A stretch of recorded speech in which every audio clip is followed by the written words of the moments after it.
पूरा भारत खुशियों से उछल रहा है।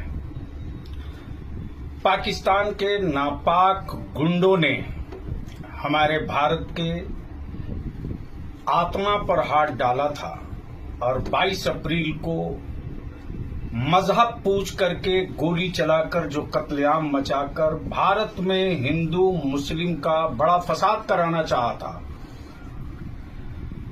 आज रात को जो हमारे जवानों ने जवाब दिया है तो ये साबित कर दिया है, तुम छेड़ोगे तो हम तोड़ेंगे। और ये भी बता दिया है कि तथाकथित धर्म के नाम पर भारत को तोड़ने और कमजोर करने वालों के लिए भारत में कोई जगह नहीं है। मैं सैल्यूट करता हूं अपने भारत के उन वीर जवानों को, जिन जवानों ने चुन चुन करके उन आतंकी ठिकानों पर जो सैन्य कार्रवाई की है, उससे भारत की शान, गौरव और हर भारतीय इस वक्त अपने सेना पर गर्व कर रहा है। थोड़ी और खुराक देने की जरूरत है।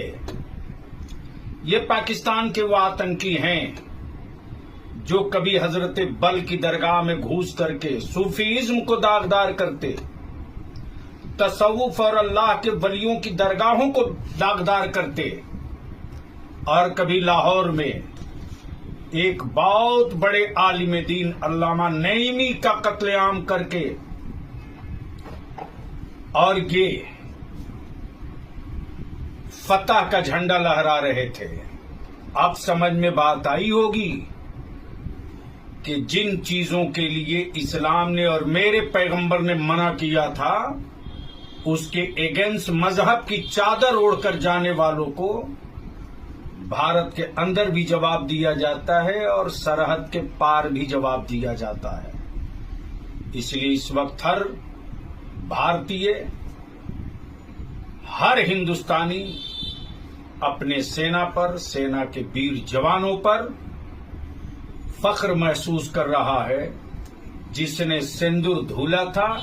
सिंदूर ऑपरेशन ने सिंदूर की हैसियत बता दी। बहुत बहुत धन्यवाद।